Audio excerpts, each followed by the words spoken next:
ಅರಮನೆ ನಗರಿ ಮೈಸೂರಿನ ರೋಟರಿ ಕ್ಲಬ್ ಹಾಲ್ನಲ್ಲಿ ಕರ್ನಾಟಕ ಪ್ರತಿಭಾ ಅಕಾಡೆಮಿ ಇವರ ವತಿಯಿಂದ ಎಸ್ಎಸ್ಎಲ್ಸಿ ಮತ್ತು ಪಿಯುಸಿಯಲ್ಲಿ ಅತಿ ಹೆಚ್ಚು ಅಂಕ ಪಡೆದ ವಿದ್ಯಾರ್ಥಿಗಳಿಗೆ ಪ್ರತಿಭಾ ಪುರಸ್ಕಾರ ಕಾರ್ಯಕ್ರಮ ಆಯೋಜಿಸಲಾಗಿತ್ತು. ಕಾರ್ಯಕ್ರಮದಲ್ಲಿ ಮುಖ್ಯ ಅತಿಥಿಯಾಗಿ ಮಾತನಾಡಿದ ಹುಣಸೂರಿನ ಡಾಕ್ಟರ್ ಅಬ್ದುಲ್ ಶುಕೂರ್ ಗುರೂಜಿರವರು ಮಾತನಾಡಿ, ಸಮಾಜದಲ್ಲಿ ಬುದ್ಧಿವಂತರಿದ್ದರೂ ಒಳ್ಳೆಯ ಗುಣ ಹೊಂದಿದ ಮಕ್ಕಳು ಸಿಗುವುದು ಕಷ್ಟ. ಅಂಕ ಎಷ್ಟೇ ಪಡೆದರೂ ಸಂಸ್ಕಾರ ಇಲ್ಲದಿದ್ದರೆ ಅಡ್ಡದಾರಿ ಹಿಡಿಯುವ ಸಾಧ್ಯತೆ ಇದೆ. ವಿದ್ಯಾರ್ಥಿ ದಿಸೆಯಲ್ಲಿ ಓದುವುದೇ ಮುಖ್ಯ ಗುರಿಯಾಗಬೇಕು. ಇದರ ಜೊತೆಗೆ ಸಮಾಜಕ್ಕೆ ತೊಂದರೆಯಾಗದಂತೆ ನಡೆದುಕೊಳ್ಳುವುದೇ ಒಳ್ಳೆಯ ಸಂಸ್ಕಾರ ಎಂದು ಹೇಳಿದರು. ಇವತ್ತು ವಿಶ್ವಾಸ ಏನಂತಂದರೆ, ಇವತ್ತು ಓದಿರೋರಿಗೆ ಮಕ್ಕಳು ಮತ್ತು ಮಾರ್ಕ್ಸ್ ತೊಗೊಂಡಿರೋರಿಗೆ ಒಂದು ಇವತ್ತು ಸನ್ಮಾನ ಸಿಗ್ತೈತೆ, ಒಂದು ಒಳ್ಳೆ ಕಾರ್ಯಕ್ರಮ ಸಾಹೇಬರು ಮಾಡೋರು ಅಂತಂದರೆ ಅವ್ರಿಗೊಂದು ಜೋರಾಗಿ ಚಪ್ಪಾಳೆ ಬಂತು.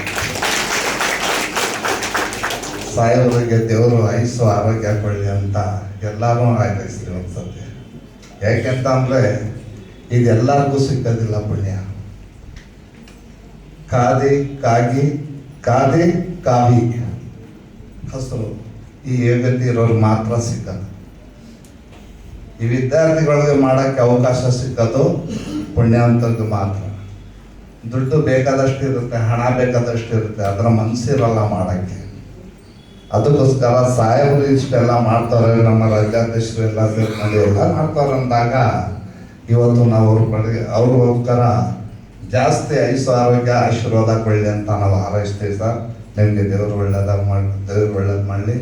ಇನ್ನೂ ಜಾಸ್ತಿ ವಿದ್ಯಾರ್ಥಿಗಳಿಗೆ ಇನ್ನೂ ಜಾಸ್ತಿ ಸೇವೆ ಮಾಡೋದನ್ನು ಅವಕಾಶ ಮಾಡಿಕೊಳ್ಳಿ. ಇವತ್ತು ನೀವು ಏನು ಮಕ್ಕಳುಗಳು ಓದಿ ಒಂದು ಹೆಸರು ತೊಗೊಂಡು ಇಲ್ಲಿ ವೇದಿಕೆಯಲ್ಲಿ ಬಂದಿದ್ದೀರೋ, ನೀವು ಎಷ್ಟು ಮಕ್ಕಳು ಇರಬೇಕು. ಇವತ್ತು ಒಂದು ಟೈಮಲ್ಲಿ ನಾನು ಅಬ್ದುಲ್ ಶುಕೂರ್ ಅಂದ್ಕೊಳಿಸ್ಕೊಂಡ ಇದೆ. ಆವಾಗ ಅದ್ರ ಮೇಲೆ ಅಬ್ದುಲ್ ಶುಕೂರ್ ಗುರುಗಳು ಅನ್ನಿಸ್ಕೊಂಡೆ. ಮೂರನೇದು ಡಾಕ್ಟರ್ ಅಬ್ದುಲ್ ಶುಕೂರ್ ಅಂತ ಅನ್ನಿಸ್ಕೊಂಡೆ. ಏನಕ್ಕೆ ಅಂತ ಅಂದರೆ, ಜನ ಸೇವೆ ಮಾಡಿದೆ ಅಂದ್ಕೊಂಡು ಸರ್ಕಾರದಿಂದ ಗುರುತಿಸಿ ನನ್ನನ್ನು ಅವಾರ್ಡ್ ಕೊಟ್ಟರು. ಸೋಷಿಯಲ್ ಸರ್ವಿಸ್ ಮಾಡಿರ್ತೀವಿ. ಸೋಷಿಯಲ್ ಸರ್ವಿಸ್ ಮಾಡಿರೋದು ಬೇರೆದು ಮಾಡಿರೋದು ಏನು ಹೇಳಲ್ಲ. ಇವತ್ತು ವಿದ್ಯಾರ್ಥಿಗಳಿಗೆ ನಾನು ಏನು ಮಾಡಿದ್ದೀನಿ ಅದು ಮಾತ್ರ ಹೇಳ್ತೀನಿ. ಯಾಕೆಂದರೆ ಇದು ಒಳ್ಳೆ ಕಾರ್ಯಕ್ರಮ, ಅದೇ ಕಾರ್ಯಕ್ರಮ.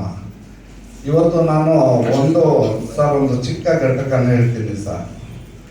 ನಾನು ಇವತ್ತು ಈ ಸ್ಟೇಜಲ್ಲಿ ನಿಂತಿದ್ದೀನಿ ಅಂತ ಅಂದರೆ ಎಲ್ಲ ನಿಮ್ಮಂಥರ ಆಶೀರ್ವಾದದಿಂದ, ಈ ಮಕ್ಕಳುಗಳ ಆಶೀರ್ವಾದದಿಂದ ಇರ್ಬೋದು, ನನ್ನ ಜನ್ಮ ಕೊಟ್ಟ ತಂದೆ ತಾಯಿ ಆಶೀರ್ವಾದದಿಂದ ಇವತ್ತು ನಾನು ಈ ಸ್ಟೇಜ್ ಮೇಲೆ ನಾನು ಮಾತಾಡ್ತಾ ಇದ್ದೀನಿ ಅಂತಂದರೆ ಇದೆಲ್ಲನೂ ನೀವುಗಳು ಕೊಟ್ಟಿರೋ ಭಿಕ್ಷೆ ಸರ್ ಇದು. ಏಕೆಂತಂದರೆ ಆವತ್ತೊಂದು ದಿವಸ ನಾನೊಬ್ಬ ಬಡವ, ಏನೂ ಇತ್ತಿಲ್ಲ ನನ್ನ ಹತ್ರ, ಒಂದು ತುಂಬ ಬಡಿಸ್ತಾನ. ಆವತ್ತೊಂದು ದಿವಸ ನಾನು ತುಂಬಾ ಕಷ್ಟಪಟ್ಟು ಬರಬೇಕಾದ್ರೆ ನನಗೆ 4 ಮಕ್ಕಳು ಸರ್. 4 ಮಕ್ಕಳು, ಒಂದು ಹೆಣ್ಣು 3 ಗಂಟು. 3 ಜನಕ್ಕೆ ಓದಿಸ್ದೆ. ಒಬ್ಬ ಸೆಕೆಂಡ್ ಇಯರ್, ಒಬ್ಬ ಫಸ್ಟ್ ಇಯರ್ ಮಾಡ್ದ, ಇನ್ನೊಬ್ಬ 9th ಮಾಡ್ದ ಸರ್. ಮಾಡಬೇಕಾದ್ರೆ ಮತ್ತೆ SSLCಗೆ ಹೋಗ್ಬೇಕಾದ್ರೆ ಬುಕ್ಸ್ಗಳು ತಗೋಬೇಕು, ಪೆನ್ಗಳು ತಗೋಬೇಕು. ಅವಾಗ ಜಾಮಿಟ್ರಿ ಬರ್ತಿದ್ದು ತಗೋಬೇಕು ಸರ್. ಅದನ್ನು ತಗೊಳ್ಳೋಕ್ಕೆ ನಮ್ಮ ಹತ್ರ ದುಡ್ಡಿಲ್ಲ. ಆ ದುಡ್ಡಿಲ್ಲದ ಕಾರಣಕ್ಕೆ ಅವತ್ತಿನ ದಿವಸ ನನ್ನ ಮಗನ ಓದಿಸ್ಬೇಕು ಅಂದ್ಕೊಂಡು ಸರ್ ಜನಗಳ ಹತ್ರ 2,000 ರೂಪಾಯಿ ನಾನು ಕೇಳಿಬಿಟ್ಟೆ. ಹೆಚ್ಚು ಕಡಿಮೆ ಒಂದು 30ರಿಂದ 40 ಜನಕ್ಕೆ 2,000 ರೂಪಾಯಿ ಕೇಳಿದ್ದೀನಿ ಸರ್, ನನ್ನ ಮಗನಿಗೆ ಓದಿಸ್ಬೇಕು ಅಂದ್ಕೊಂಡು.